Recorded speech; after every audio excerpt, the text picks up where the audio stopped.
Ok, bonjour et bienvenue à la DNA Marchais. Bienvenue dans cette nouvelle édition vidéo. Nous sommes dans la ville de Tchang pour la réalisation d'un clapier. Donc je rappelle, je suis Ndjoume Singoufou Alex, ingénieur agronome et spécialiste en cuniculture.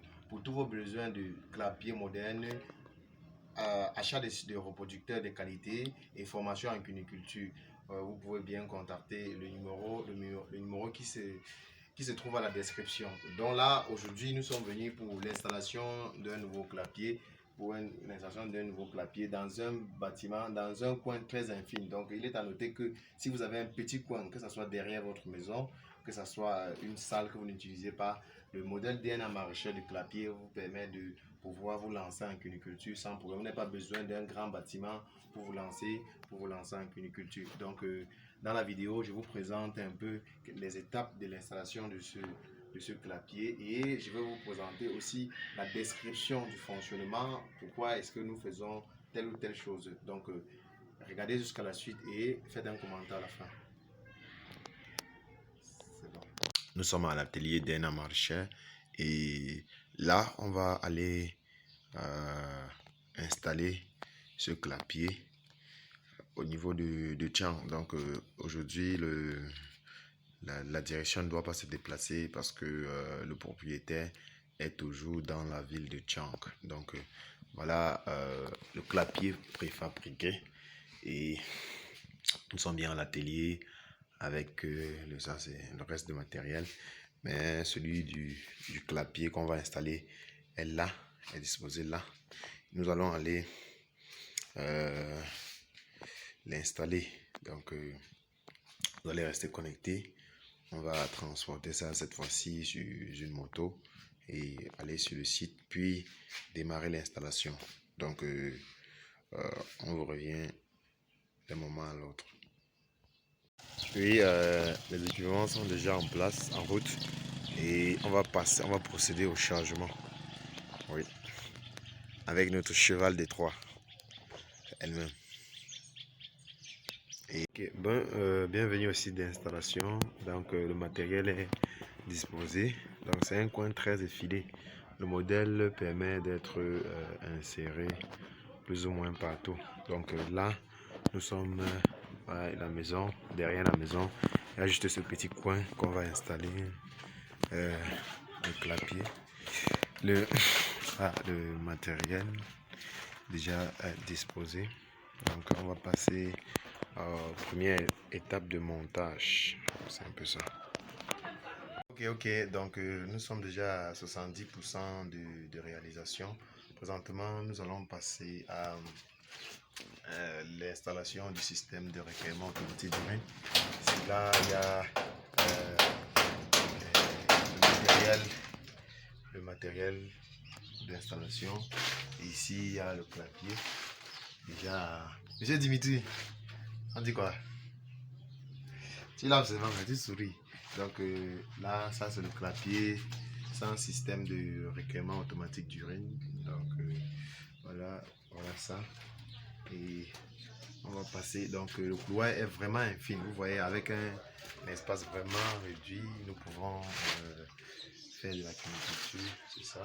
L'avant du carré, le clapier là. Ouais. Donc vous allez rester connecté pour la suite. On va vous présenter progressivement l'avancée des travaux. Oui, là, c'est les mangeots automatiques n'ont pas encore été finis d'être achevés, déjà positionné, mais il reste son couvercle, c'est un peu cela. Donc, à plus pour la suite. Installation du système d'abreuvement automatique, les pipettes. En train de monter le système d'abreuvement automatique.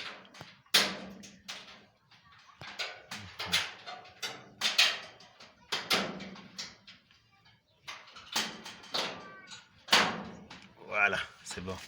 Donc voilà une pipette qui a été montée. Elle est très solide. Regardez, elle est vraiment solide pour l'abreuvement des lapins.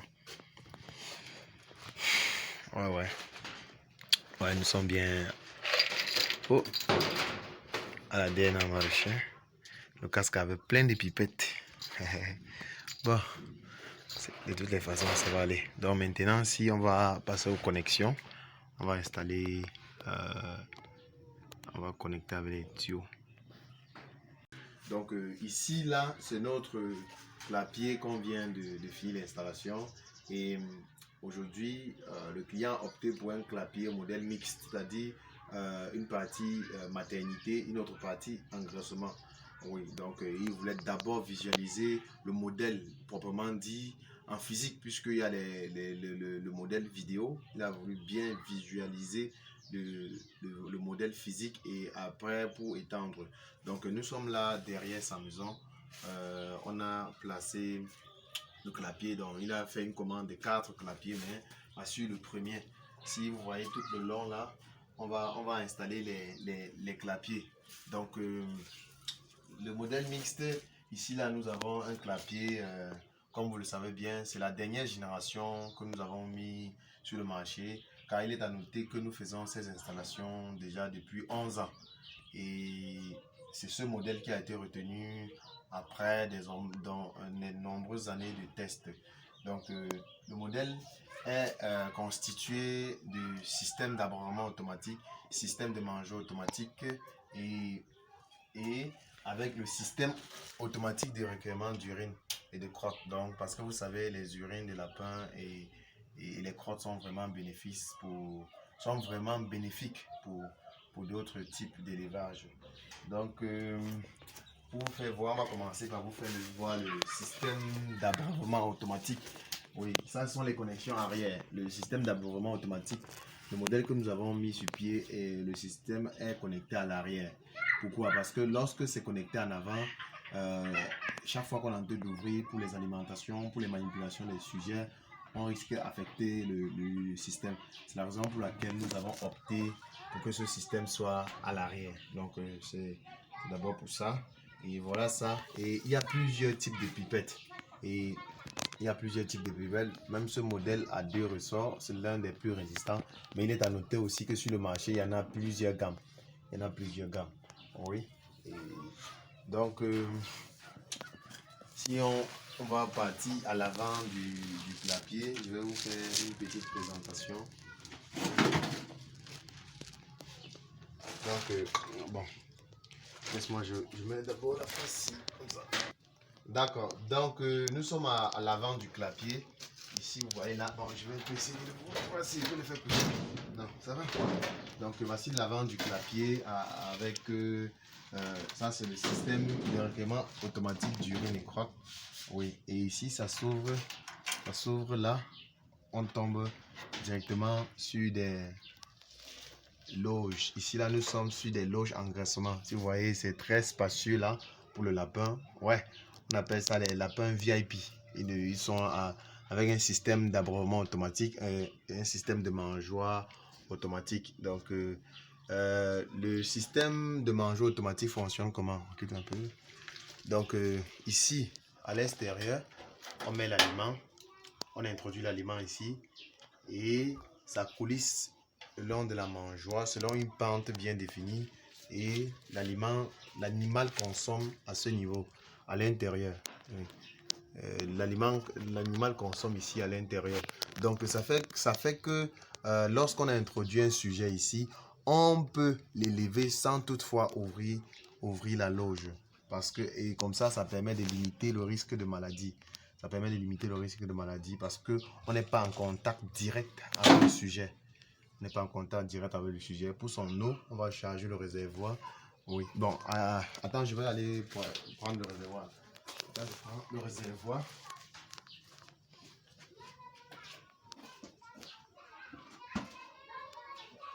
Ok. Bon, ça, le réservoir est connecté ici. Donc, c'était pour vous montrer, ça c'est le réservoir. Bon, je vais d'abord commencer par vous dire pourquoi est-ce que l'on utilise un réservoir transparent. Le réservoir transparent ici, c'est pour la qualité de l'eau, pour vérifier la qualité d'eau qu'on donne au sujet. Parce que si c'est un réservoir obscur, ça veut dire que si l'eau qu'on donne est sale, ou bien l'eau qu'on donne a peut-être duré et puis c'est en train de les mousses sont en train de se développer à l'intérieur, on ne peut pas connaître.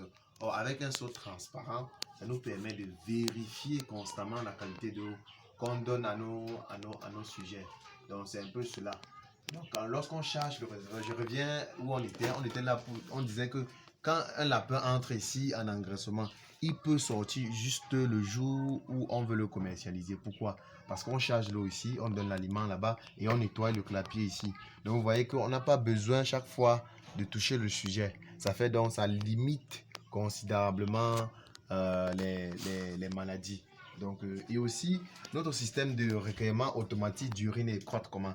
C'est un système de séparation, c'est-à-dire l'urine à la fin, l'urine est séparée des crottes. Ça veut dire que à ce niveau, lorsque les lapins défèquent, les crottes vont caler sur la tôle, mais l'urine seule va couler et être recueillie là-bas au fond. Et l'urine sera recueillie là-bas au fond parce que c'est les 3 niveaux. Il y a le premier niveau ici qui donne, le deuxième ici qui donne. Tout ça est recueilli là-bas au fond. Ça fait que l'urine est automatiquement filtrée par le système et c'est recueilli là-bas au fond. C'est après cela que on balaie les crottes et on peut y faire toute forme d'usage.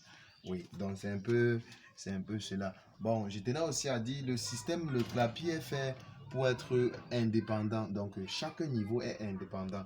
Si vous voyez là, il a son plancher, il a sa tôle de recueillement. Et celui-ci a son dessus, a son plancher. Ne bougez plus trop la vidéo. Celui-ci, voici son dessus, voici son plancher et voilà sa tôle de recueillement.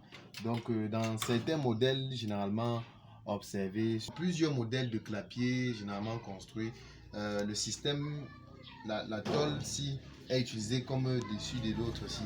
La tôle du niveau 1 est utilisée comme dessus du niveau 2. Ça fait que le clapier est connecté, est interconnecté et on peut donc pas le déplacer facilement. Or, notre modèle ici, les 3 niveaux sont indépendants. Les 3 niveaux sont indépendants. Donc, si on coupe à ce niveau, 1, 2, 3 et 4, on va juste enlever ce système de collecte. Oui, on va juste enlever. Il n'est pas fixé définitivement. Il est fixé comme on peut l'enlever. Ça va faire un bloc de clapier. Donc, ces 3 niveaux sont indépendants. Donc, ce clapier regorge la flexibilité. Donc, on peut facilement le déplacer. Ça veut dire que si on coupe ça en 3 niveaux, on peut facilement le déplacer d'une ville à l'autre. Ou bien, si on veut changer la ferme, si on veut changer le positionnement. Parce que quelqu'un peut installer une ferme, par exemple, il a décidé, comme le client a décidé ici de faire ça derrière sa maison. La ferme peut beaucoup s'agrandir. Il décide de faire un bâtiment proprement dit. Et donc, il ne doit pas laisser les clapiers qu'il a déjà pour aller en chercher d'autres. Oui, donc c'est un peu cela. Donc, le clapier, il est solide, il est flexible et il est durable. Donc, je rappelle aussi qu'un modèle comme ça, un modèle construit avec un bois de qualité, un grillage galvanisé de qualité, c'est mangeau automatique. Le modèle a une garantie généralement, garantie de vie lorsqu'il est bien entretenu de moins 5 ans. Parce que nous avons les clapiers qu'on a installés. Ça fait ceux qui ont continué à plus de 7 ans. Les clapiers se portent bien, ceux qui entretiennent très bien. Donc c'est un peu cela. C'est un peu, voilà un peu globalisé la description de notre clapier. Bon, mais j'ai omis un élément qui est la maternité. Donc si vous regardez ici, descends un peu là. Ça c'est, la loge ici est très grande. C'est la loge maternité. Donc, elle est très grande. Elle est 2 fois moins que celle du haut, qui est l'engraissement. Donc, bon, on va plutôt regarder ici en bas. Bon, ici en bas, nous avons les loges engraissement. Si vous voyez là, c'est petit par la séparation. Et ici, là, c'est une loge maternité. Elle est vraiment grande parce que, puisque la lapin peut mettre bas entre 1 et 18 petits, il faut que cette loge soit vraiment assez grande pour accueillir la lapine et sa famille. Raison pour laquelle on la fait vraiment grande. Donc, on combine dans notre modèle ici, une loge, on combine 2 loges engraissement pour faire une maternité. Et dans la maternité, on laisse la place pour le nid à mise bas. Le nid à mise bas, je vais vous faire voir cela. Ok, bon, c'est ça qu'on appelle nid à mise bas. Donc ça, c'est le nid à mise bas de la lapine. Ça reste ici. Ça reste ici dans la maternité. Donc vous voyez par exemple, une loge maternité doit être assez grande pour accueillir ce nid et avoir de l'espace pour que la femelle soit bien en mouvement. Donc elle doit bien s'épanouir dans sa loge parce que c'est elle qui est chargée de l'augmentation du cheptel. Oui. Et il est à noter aussi que ce nid à mise bas ne reste pas indéfiniment dans la loge. Par exemple, il va rester généralement ici au-dessus parce qu'il est introduit une semaine avant la mise bas. Donc à 3 semaines de gestation avant qu'on introduise la lapine. Oui, dans les prochaines vidéos, je vais vous montrer comment on fait pour savoir qu'une lapine est gestante et je vais vous montrer comment faire pour savoir si une lapine est gestante et savoir comment s'y prendre si on ne connaît pas la date à laquelle notre lapine a sailli. Et là, il y a les techniques pour déterminer la durée de gestation. Là, le propriétaire du bijou, le monsieur qui compte étendre sa ferme, voici le premier clapier sur 4 qu'il a commandé. Il voulait d'abord observer le modèle avant qu'on continue la commande. Donc, il va donner ses impressions de son bijou qu'il a reçu. Et bon, à lui, la caméra. Oh. Bon, moi c'est vrai que j'ai eu à élever de manière traditionnelle. Quand je vois déjà le site dans lequel on a fait celui-là, je vois un peu plus de facilité d'utilisation et l'accessibilité aussi. Sans compter aussi l'espace que ça a utilisé et la quantité que ça peut porter, vraiment c'est impressionnant. Donc le rendement vraiment peut être optimum avec ça. D'accord, merci bien. D'accord.